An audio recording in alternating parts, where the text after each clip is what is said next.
Hello students, last video में हमने पढ़ा था कि जर्मनी वॉर में हार गया। अब हारने के कारण उसे क्या क्या हानि उठानी पड़ी, लेट अस स्टडी। जर्मनी की जो इकोनॉमी है वो बिल्कुल डाउन हो गई। Germany had to sign a treaty of Versailles. एक वर्साइल की ट्रीटी जर्मनी को एक संधि साइन करनी पड़ी, जिसके according Germany lost its overseas colonies, at 1/10 of its population, 13% of its territories, and 75% of its iron, 25% of its coal to France, Poland, Denmark and Lithuania.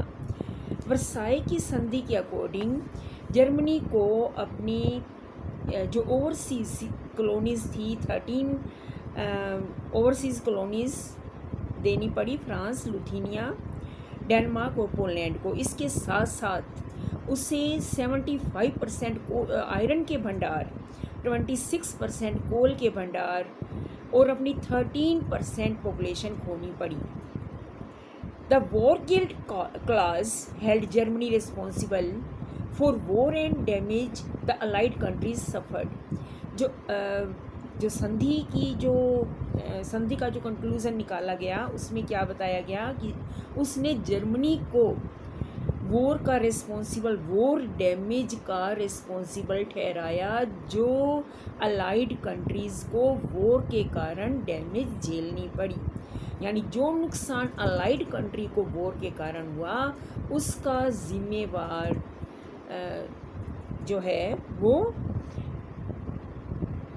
उसका जिम्मेवार जर्मनी को ठहराया गया। Allied आर्मीज also occupied a source rich Greenland for much of the 1920s।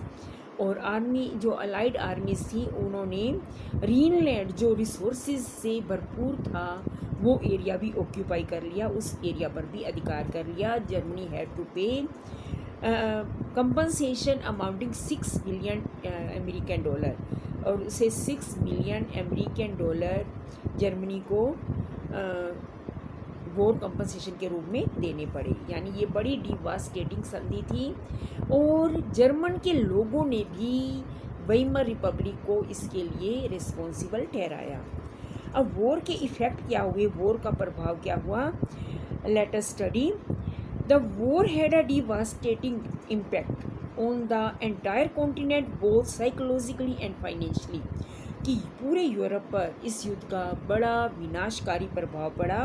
From a continent of creditor, Europe turn into one of debtors. जो Europe other countries को loan देता था, अब वो कर्जदार बन गया। Unfortunately the infant means newly born, infant Weimar Republic was being made to pay for the sins of the old empire. और न्यू बोर्न वेइमर रिपब्लिक को ओल्ड एम्पायर के किए हुए कामों की सज़ा भुगतनी पड़ी। यानी जो न्यू वेइमर रिपब्लिक था, न्यू रूल था, उसे पूरे के पूरे डैमेज का रिस्पॉन्सिबल ठहराया गया। लोगों का जो डेमोक्रेसी से, लोगों का रिपब्लिक से विश्वास उठने लगा, और उनका झुकाव फिर से डिक्टेटरशिप की तरफ होने लगा। इस दौरान और क्या हुआ, जिससे लोगों का शासन के प्रति विश्वास उठ गया। The first world war left a deep imprint on Europe's society and polity. Soldiers came to be placed above civilians. Politicians and publicists laid great stress on the need for men to be aggressive, strong, and masculine. The media glorified trench life. The truth, however, was that soldiers lived miserable lives in their trenches and trapped with rats feeding on corpse। यानी जो Germany की जो शक्ति घटा दी गई थी, सैन्य शक्ति को घटा दिया गया था, जो सैनिक थे वो मिजरेबल लाइफ जी रहे थे। They faced poisonous gas and enemy shelling and witnessed their ranks reduce rapidly. और सेना के जो लोग थे उनके रैंक तेज़ी से घटाए जाने लगे और उन्हें यानी कि बड़े मिजरेबल लाइफ बितानी पड़ी। Aggressive and war propaganda and national honor occupied center stages in the public sphere, while popular support grew for conservative dictatorship that had recently come into being।